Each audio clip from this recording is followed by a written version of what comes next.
Make sure you guys hit the subscribe button if you guys are enjoying the content that we're throwing up. And make sure you guys hit the like button if you enjoy the video. And yeah, let's begin. What's going on, guys? This is Rob, and we are back with Avengers and New Avengers by Jonathan Hickman. Yes, we are. We are following up to that enormous cliffhanger that I left you guys on. We're finally getting into all the answers that you guys have been wanting, all the answers to all your questions. So what we end up doing here is picking up 4 days ago. And that's kind of the cool thing about this little bit of the story. We kind of go 4 days ago, then 3 days ago, then 2 days ago, and then 1 day ago, and so on. But basically this 4 days ago moment, this happens essentially immediately after Hank Pym tells a story, right? About how like the Beyonders are there, the Beyonders were wiping out all the cosmic entities, and kind of says the whole scenario is hopeless. And what they're looking for is evidence of this, right? Like, is it true that the living tribunal fell at the hands of the power of the Beyonders, right? Is this true? Because if it is, then it really is just a lost cause, right? And so what they end up doing is accessing the information of Tony Stark. And so accessing the information in his database, if you guys recall, Tony Stark found out the living tribunal had died a long time ago. Like, we covered that during the events of Original Sin. So Iron Man has known longer than anybody else. I need you guys to keep that in mind because that'll become one of the most important elements of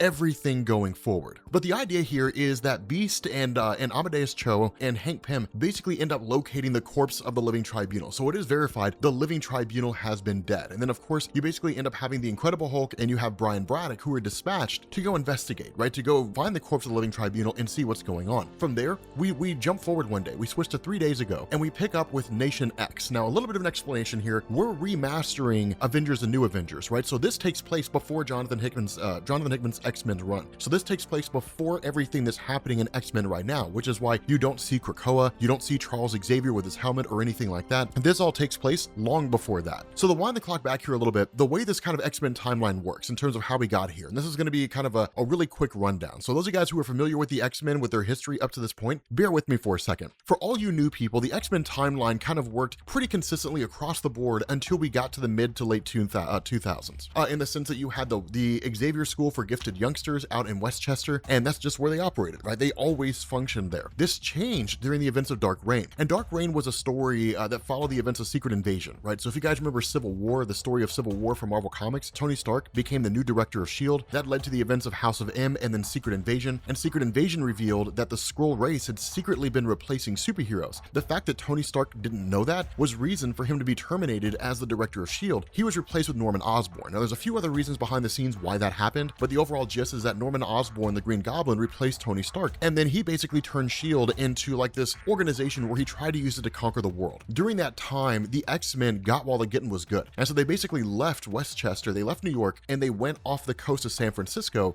to a place called Utopia. It was a kind of island that was granted to them by the mayor of San Francisco, and it was their own personal residence, right? So they took up residence in Utopia, and they'd always been there, right? Now, this leads into two things. It leads into Avengers versus X-Men, and it leads into an event called Schism. Avengers versus X-Men was, as most of you guys know, the story where Cyclops had received a portion of the Phoenix Force and then killed Charles Xavier. Schism is a story that we have covered. You'll find that down in the description. But this was a story where basically Cyclops and Wolverine ended up splitting, right? So basically you had Wolverine, who took a portion of the mutants who were at Utopia and left and reopened the school in Westchester. And so you had two X-Men schools going on at that point in time. Nation X is basically what Utopia was called. That's more or less what this is, right? Now this goes into basically Robert DaCosta and Sam Guthrie, Cannonball, basically approaching Cyclops and saying, hey man, so like it's time for us to start getting involved. And Cyclops' response is, yeah, I mean, here at the end of days, it's time for us to get involved in this whole thing, right? The days of the X-Men sitting idly by and not really getting involved, those are over. Because what Cyclops says is what's going on out there is much bigger than like the Avengers or the Fantastic Four. Like, we're looking at the end of times. And if we are looking at the end of times, then the name of the game is not saving what we have. The name of the game is resurrection. And what better force out there embodies resurrection than the Phoenix? And that's when we basically end up learning that Cyclops has a Phoenix egg. The Phoenix Force will be reborn, and Cyclops intends to take possession of the Phoenix Force in its entirety. Now from here, we switch to 2 days ago, and we have this kind of discussion. There was a point where Valeria had slipped Reed Richards a note through Susan Storm that said, "You can't win, time to find a way to not lose." And that's what Reed Richards had basically figured out. What Reed Richards has done here is basically create a raft, right? And he gives a credit, he's talking to Black Panther, he gives a credit to Valeria and says, like, basically she's the one that kind of gave me the idea for this. But that's when Valeria chimes in and says, yes, you've answered one question, but as with so many things, when one question is answered, another question gets asked. And so now the question you have to ask yourself is, now that you have a means to escape the world, who gets to go? It's a limited capacity, only so many people get to go. That's one of the reasons why Reed Richards is really one of the only people who could make this choice. If it were left to Black Panther, he'd probably choose his own people. But Reed is the one who makes the choice, where it really kind of comes to the decision, and he says, what we need here are individuals who are multidisciplined. What's better to have on a life raft? A person who's skilled in multiple forms of medicine, as well as building things, or a person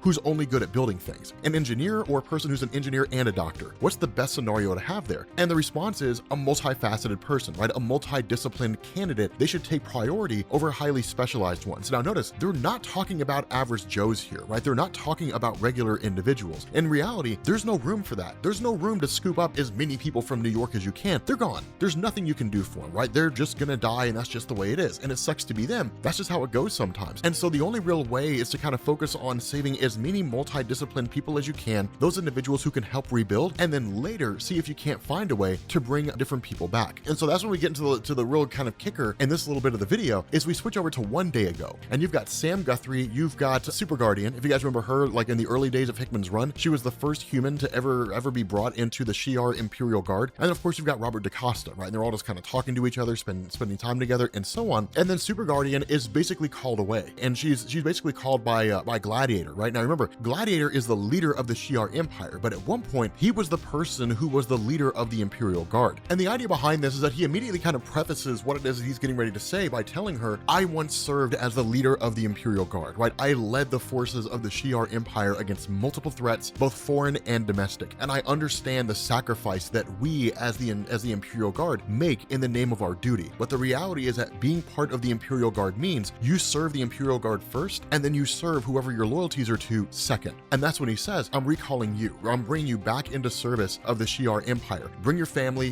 bring whoever it is that you need, you're reporting here. And her immediate response is like, no, I mean, I need time to be able to leave. And he's like, no, like you've got minutes, and it's kind of like, okay, but like it's a long distance to get there. Like I have to get them ready. And his response is, we're not nearly as far away from you as you think we are. Switch over to the outer solar system. So basically they're on the edge of the solar system of the Sol system. So they're out by like Pluto, basically. And you end up having Gladiator talking to Oracle. Now Oracle is both a kind of telepath of sorts, or really just a straight telepath for the Shi'ar Empire, but she's also one of the closest confidants of Gladiator, alongside Mentor, who's his other confidant, right? So they're basically his closest advisors. And Oracle's really kind of taking a reasonable approach here and saying, look, like humanity has saved us, right? Humanity saved us during the events of Infinity, right? They're the ones who pulled out all the stops. Thor of Earth is the one who basically showed that we could destroy a builder. And because of Captain America's and his quick thinking and his knowledge in battle strategy, we came out on top. We're honor bound to them. We're honor bound to humanity. We can't just blow up their world. This is a sneak attack, is what this is. Like literally, we're mustering forces, we're sneaking to their planet, and then we're going to annihilate it. We can't do that to them. And the response of Gladiator is, that's a fair argument to make. And so he in turn turns to Mentor, right? And he tells Mentor, Oracle is beseeching the honor of the Shi'ar Empire, and this is not something that falls on deaf ears. I am an honorable man, and I understand the value of honor. Present your case to me, and I will make my decision accordingly. And in turn, Mentor basically says, the first thing that needs to be said here is, the reason why we're approaching Earth at the 11th hour is because I screwed up. I should have seen the signs before. And had I seen the signs before, we could have been a help in evacuation and helping them leave their world, or possibly even combining our technology for the purpose of finding a solution to all this. Such as it is, I didn't see the signs until it was too late. And the only option we have now is to destroy their world. That's the only option we have. If we destroy Earth, we save the universe. And the response of Gladiator, when you end up having Oracle saying this kind of blind nobility and all that kind of stuff, it doesn't do anything. It doesn't serve any real purpose. Gladiator, you're an honorable man. You have to be honor bound here. And Gladiator makes the tough choice here, right? Heavy is the head that wears the crown. His response is, yes, it is an honorable thing to spare Earth. It's an honorable thing to warn the superheroes who are there, we're coming, get off your world as fast as you can, we're going to destroy it. But at the end of the day, I am not the leader of the Imperial Guard. I am not the leader of a fighting force. My loyalty is to the Empire, and my job is to do whatever I need to do to spare the Empire. And if the continued survival of Earth means a continued threat to the universe, and by extension, a continued threat to my people, then I will destroy the Earth if I have to. And that's where we are now. You basically end up having revealed that what's happened here is Gladiator has called together the entire armada, right? All the fighting forces of the Kree, the Shi'ar, the Skrulls, the Badoon, the Brood. Basically, the universe has sided against Earth. But do not fret, Rob Core. Do not fret, Rob Core. I know right now you guys are probably looking down to see how much time we have left in this video. With that being said, guys, we're going to bring this video to an end. No, I'm not going to do that to you guys. Do not fret, because there is a saving grace. This saving grace comes in the form of a small little ship which is out there with the rest of the big ships, and they're just kind of coasting along, and they're trying to find some way to hack into the Imperial battle net that's being shared by all these different races. This group, of course, is none other than the Guardians of the Galaxy.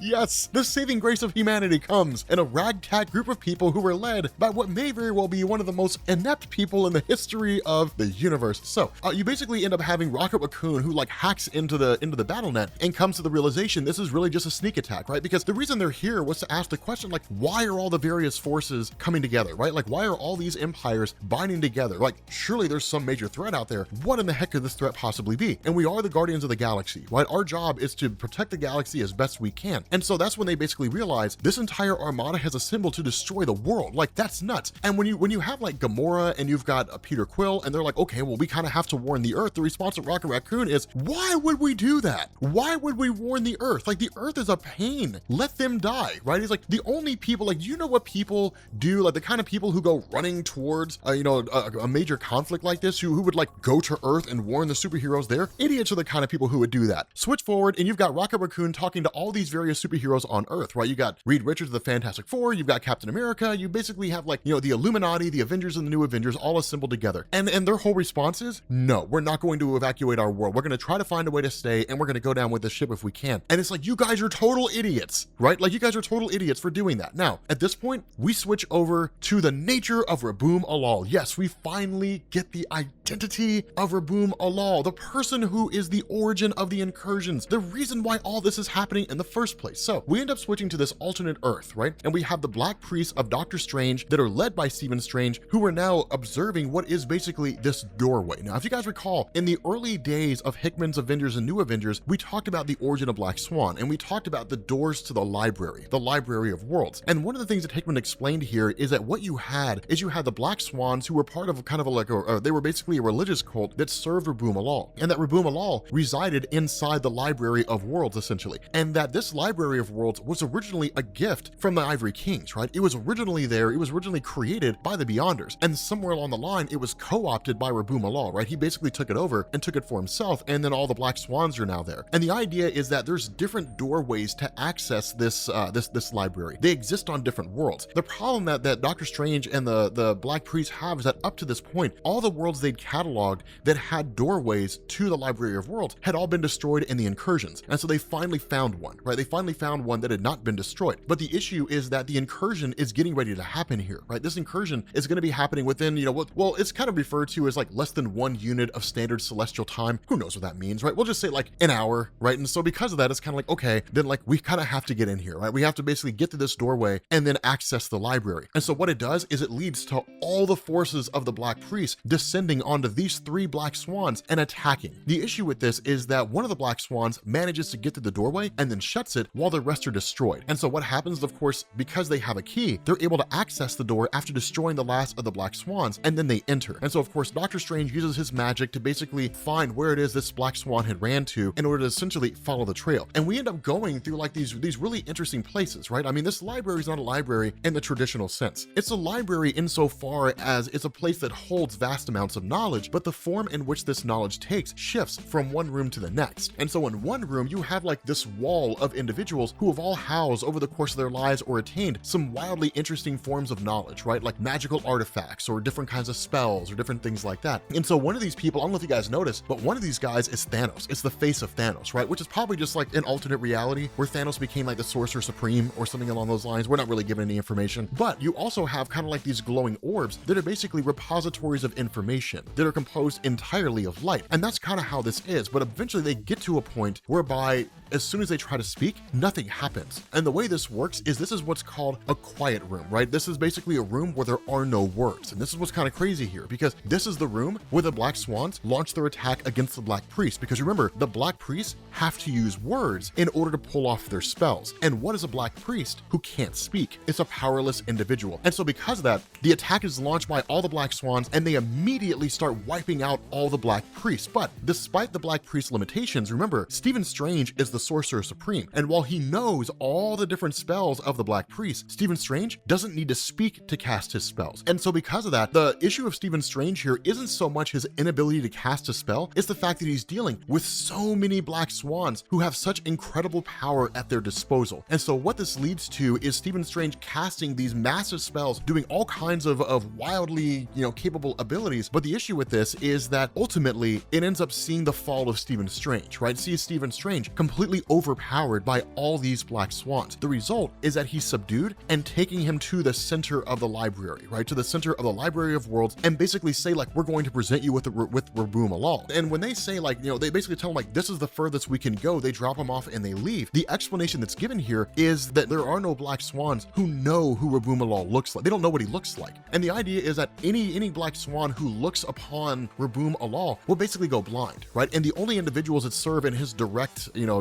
vicinity are two old blind women, right? That's the only thing. Like literally they gouged their eyes out so they could never actually look upon who Rabum Alal is. And so the reality is that whoever this guy is, he wants to keep his identity secret. And there's good reason for that. And this comes when he finally reveals himself. When Stephen Strange is standing before this pantheon and the doorway opens and the old blind women can't see him. Smoke fills the room and he simply says, enter. And the response of Rabum Alal is, in all the worlds, in all the universes, I would never have expected to see you, despite the fact that the only reason Stephen Strange is alive is because he caught the interest of Rabum Alal. That's the only reason why he wasn't killed by the Black Swans, is because he caught the interest of Rabum Alal and he instructed the Black Swans to bring him here as opposed to just killing him where he stood in the quiet room. And Rabum Alal finally reveals his identity, and it's Dr. Doom. Now, this is the question that has to be asked. This is the question that you guys are undoubtedly going to ask, because this is literally Dr. Doom, who was working with the Molecule Man. The Molecule Man, Owen Reese, is there. And the response to Dr. Strange is, what in the heck is going on? Like, how are you here, right? Like, you're Rabum Alal? And the response to Dr. Doom is, yes, right? I've built a religion and it has stoked a grand fire within me. I'm the one who created the Black Swans. Now, here's the question that we kind of have to ask here. If Dr. Doom is the person who started the incursions, then why is it that Dr. Doom was looking for the source of the incursions? How does this work? Well, he knows he's the one that created the incursions. He knows that he is. And we'll find out why he knows that he is in the next video. With that being said, guys, we're gonna bring this to an end. Yes, we're gonna bring this video to an end. The cliffhangers are real. We will find out all the answers in the next video. I promise. We will find out all the answers in the next video. The origin of the incursions, the whole 9 yards, what Dr. Doom's been doing, how the incursions got started. We'll get the answers to all that stuff. With that being said, guys, we're gonna bring this to an end. If you are new here to Comments Explained, make sure you guys hit the sub button to become part of the Rob Corps. If you guys enjoyed this video, make sure you drop a like, and I will catch you all later. Peace.